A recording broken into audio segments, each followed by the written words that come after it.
Bonjour et bienvenue à cette deuxième vidéo du cours INF 5069, Introduction à Excel. Donc, dans cette vidéo, on est toujours en train de s'approprier le logiciel en tant que tel. Donc, on va aborder le vocabulaire qui va nous permettre de bien communiquer ensemble, de bien se retrouver sur l'application. On va venir aborder également les types de curseurs, donc les formes que va prendre la souris, ce qui va vous permettre d'être efficace et de bien faire les commandes que vous voulez effectuer sur vos travaux. On va venir parler des déplacements qu'on peut faire sur une feuille de travail. Ça va vous permettre d'être un peu plus efficace, un peu plus rapide sur ce que vous voulez faire. Et finalement, on va aborder le plan. Le plan est un élément essentiel dans tout travail en informatique et c'est un élément qui est souvent omis, oublié par les élèves. Donc, je vous suggère de consulter l'exemple et si ça ne vous semble pas clair à la fin de cette vidéo aussi, n'hésitez pas à en parler à votre enseignant. C'est un élément qui est essentiel, qui est, dans le fond, primordial lors de vos évaluations. Donc, assurez-vous de bien comprendre quel est le but du plan et comment le travailler. Je comprends que ça semble lourd comme vidéo pour cette fois-ci. Inquiétez-vous pas, je vous ai fait des petits résumés des différents éléments abordés là, dans des fichiers qui vont se retrouver sur le site du cours. Donc, sans trop tarder, on va transférer vers le logiciel. Donc, nous voilà sur notre bureau. Si on se souvient bien, aux dernières vidéos, on avait vu comment ouvrir notre logiciel Excel. C'est ce qu'on va aller faire à l'instant même. Donc, je vais faire un double clic sur le raccourci que vous voyez ici avec ma souris. Et on tombe dans le vif du sujet avec le vocabulaire. Donc, le premier terme important, essentiel, est le terme classeur. Le classeur, c'est en fait le nom du document de travail que vous avez. Donc, si vous vous souvenez, la dernière fois, lorsqu'on voulait enregistrer, on vous a parlé de mettre un nom spécifique afin de bien retrouver vos éléments de travail. Donc, c'est le classeur, en fait, que vous renommez. Comme vous pouvez voir, j'ai différents classeurs que j'ai utilisés au courant de l'année. Donc, tout ça, c'est des classeurs différents et nous, on va venir travailler dans un classeur. Donc, pour ouvrir un classeur, on l'a vu la dernière fois, on va faire cliquer sur Nouveau classeur. Dans notre cas à nous, pour cette vidéo-ci, j'avais déjà entamé un petit quelque chose pour que ce soit plus efficace. Donc, je vais aller ouvrir le classeur 1. Et on arrive sur ce qu'on appelle, deuxième terme important, une feuille de travail. Donc, le classeur peut contenir plusieurs feuilles. C'est vraiment comme si vous faisiez du rangement à la maison. Vous avez de la paperasse à ranger. Vous allez mettre ça dans un classeur et vous avez plusieurs feuilles à l'intérieur du tiroir du classeur. C'est essentiellement la même chose. Donc, cette feuille-ci s'appelle précisément budget 2025. Mais ce nom-là, c'est moi qui l'ai choisi. Donc, on peut venir changer le nom d'une feuille en faisant un double clic sur le nom. Donc, on se retrouve en ce moment dans le bas de la page à gauche. Je double-clique sur le nom et je peux venir le changer. Par exemple, je peux venir l'appeler budget 2026. Je veux faire une feuille du budget pour l'année prochaine, pour 2027. C'est pas trop compliqué. Je me situe encore une fois dans le bas de la page et je vais venir faire le petit plus. Vous remarquerez que lorsque je glisse ma souris sur un bouton, Excel va me faire un petit résumé de la fonctionnalité du bouton en tant que tel. Donc, je clique ici, nouvelle feuille. Par défaut, Excel appelle toutes les feuilles 1, 2, 3, 4, 5 et ainsi de suite. Donc, comme vous pouvez voir, je vais venir rajouter plusieurs feuilles. Ça va être important de venir les nommer de manière correcte, encore une fois, pour bien se retrouver, pour transférer les choses d'une feuille à l'autre, pour faire des références entre les feuilles. Donc, c'est toutes des choses qu'on va venir travailler là, au courant du cours. Si, par exemple, comme ici, là, j'ai pas besoin des feuilles 1 à 4, pour les supprimer, c'est très simple. On va venir glisser notre souris sur le nom de la feuille. Avec le bouton droit de la souris, on fait un clic et l'option supprimer apparaît en deuxième. Donc, je peux venir supprimer les différentes feuilles de travail qui me sont superflues. Donc, le classeur, c'est le nom de votre document. Feuilles, ben, c'est toutes les feuilles que vous avez dans ce classeur. Donc, ça, c'est deux éléments importants afin de bien se retrouver. Un autre des éléments importants, un terme de vocabulaire qui va revenir quand même régulièrement, c'est le terme ruban.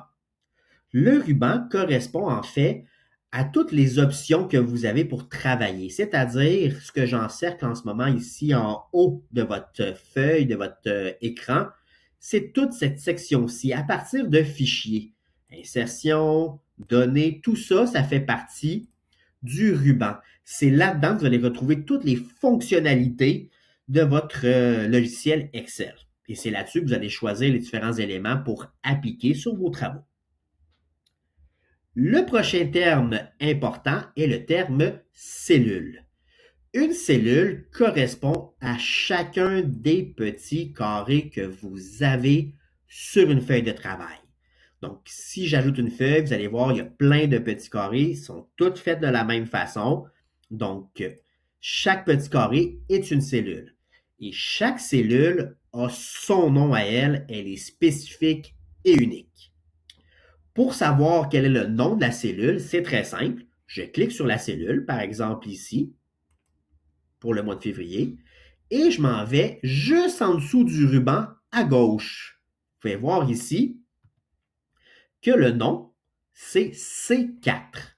Le nom d'une cellule est composé d'une lettre majuscule qui correspond à vos colonnes, comme vous pouvez remarquer ici, A, B, C, D, E, et ainsi de suite. Donc, ça fait le tour de l'alphabet, et même plus.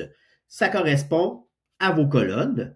Et le chiffre qui est associé à la cellule correspond à la ligne. Donc ici, C4, on est à la colonne C et à la ligne 4. Donc, chaque cellule, ici C13, A13, D6, donc chaque cellule a son nom. Ça va être un élément très important à s'habituer à utiliser, puisque c'est avec ça qu'on va venir ajouter des formules et des fonctions et d'être spécifique dans ce qu'on veut faire. Donc, c'est des notions un peu plus avancées qu'on va venir travailler un peu plus tard dans le cours. Évidemment, des fois, on va travailler avec plus d'une cellule à la fois. Donc, à ce moment-là, on parle de plage de cellules.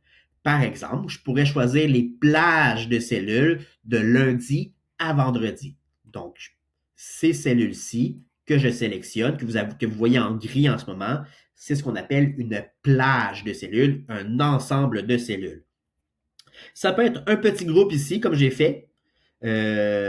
Quelques-unes. Ça peut être une colonne entière. Lorsque je sélectionne la colonne comme ça ici, c'est une plage de cellules également, mais cette fois-ci, ça recoupe l'ensemble de la colonne.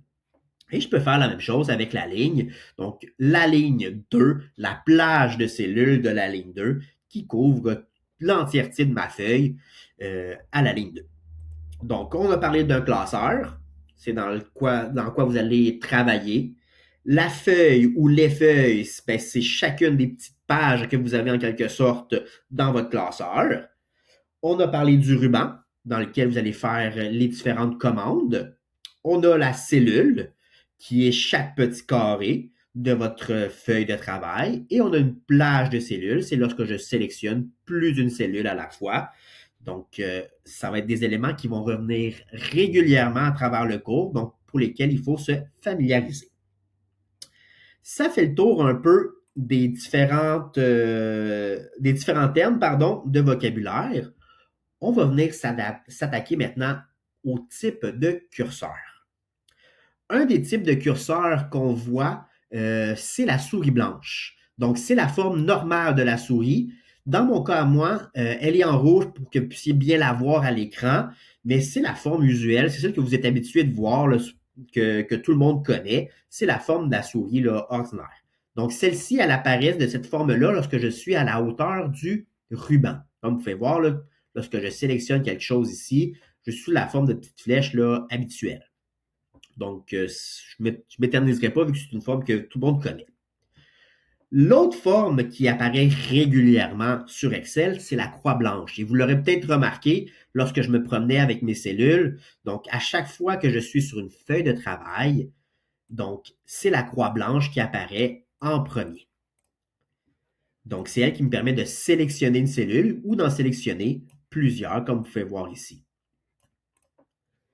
L'autre type de curseur qu'on a ici, c'est la croix noire. Donc, lorsque je suis sur une cellule et que je suis sur le coin, vous pouvez voir, là, il y a un petit carré. Je vais zoomer un petit peu afin que vous puissiez voir un peu mieux.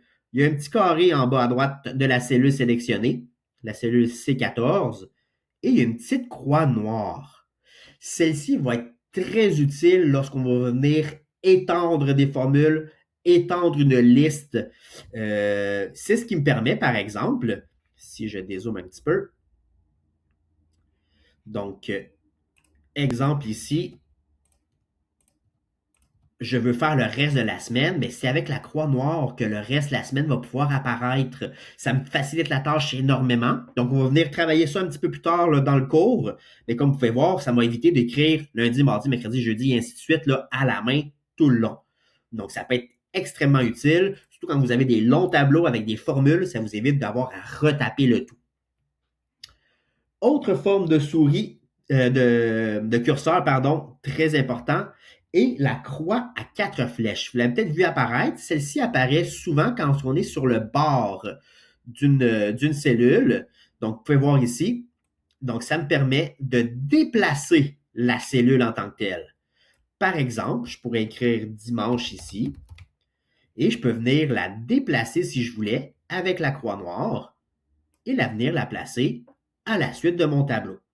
Donc, la croix noire avec les flèches, c'est vraiment pour déplacer une cellule ou une plage de cellules. Vient finalement la flèche noire. La flèche noire, elle apparaît lorsqu'on veut sélectionner une colonne entière, une ligne entière, soit dans la feuille de travail ou dans un tableau. Par exemple, je veux sélectionner l'entièreté de la colonne D. Bien, je m'en viens avec ma souris vis-à-vis la colonne D et vous voyez apparaître la flèche noire. Dès que je clique dessus, l'entièreté de la colonne est sélectionnée. Je peux faire la même chose avec la ligne. Vous voyez la flèche noire apparaître, donc la ligne 2 en entier sélectionnée.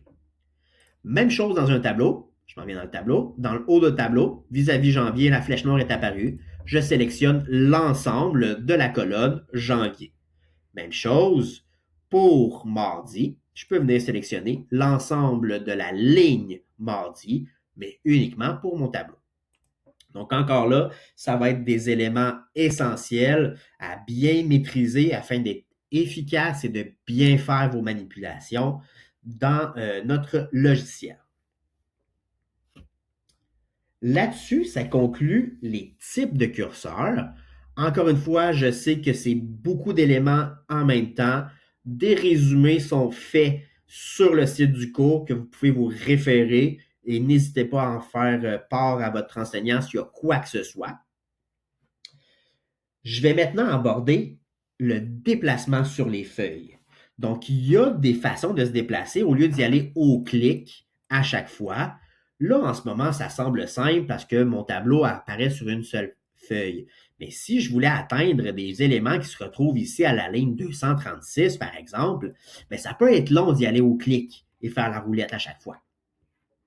Donc, lorsqu'on veut se déplacer, on va commencer par des déplacements gauche-droite au bas. Vous avez l'option des flèches qui se trouvent sur votre clavier. Comme vous pouvez voir, je peux me déplacer gauche-droite au bas assez aisément. Sinon, ben dans Excel, chacune des touches devient un outil de travail.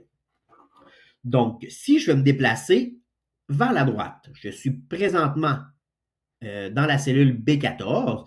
Si je voulais me déplacer à la cellule C14, avec le bouton Tab, je me déplace tout simplement vers la droite.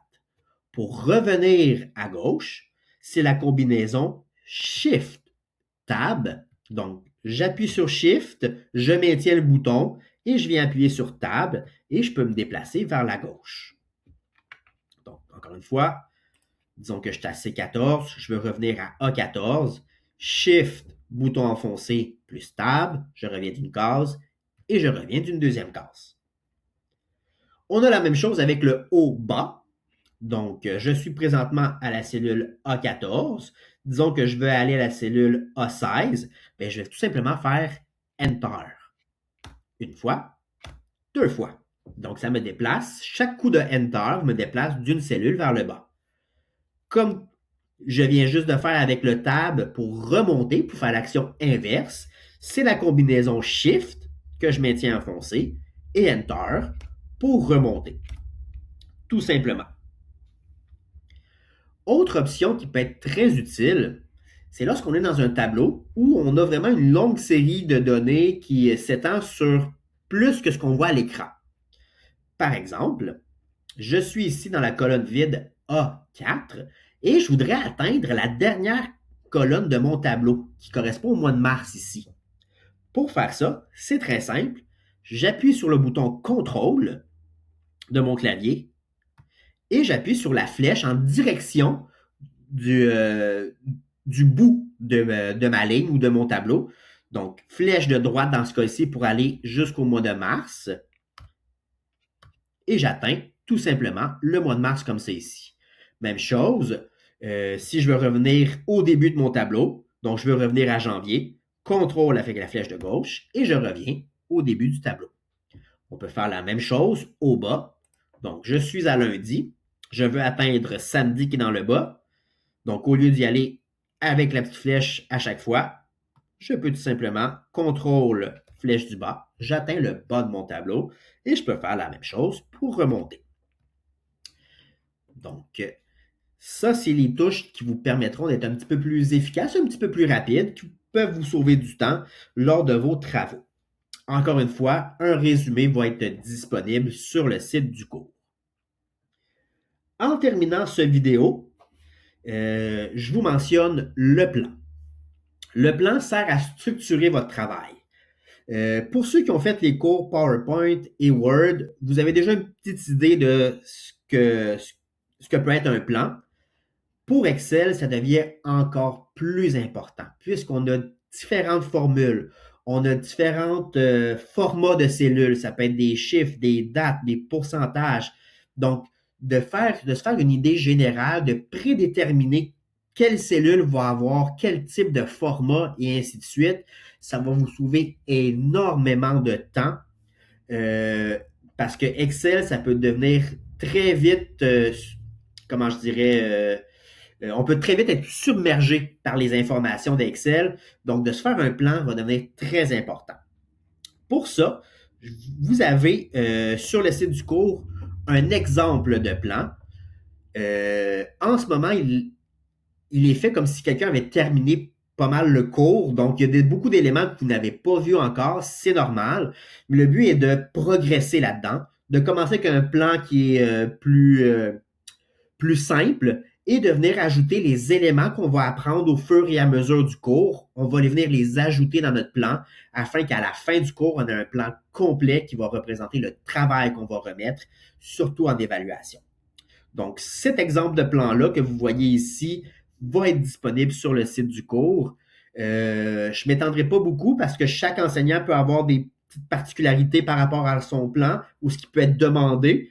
Donc, je vous invite fortement à en parler avec votre enseignant. C'est un élément qui est essentiel, je le répète, qui fait partie des choses que vous devez maîtriser là, dans les cours d'informatique. Donc, ça conclut cette vidéo-ci. Je le sais, je me répète, il était assez chargé. N'hésitez pas à consulter les résumés, à venir revoir la vidéo au besoin et à consulter votre enseignant aussi au besoin. Sur ce, bonne fin de journée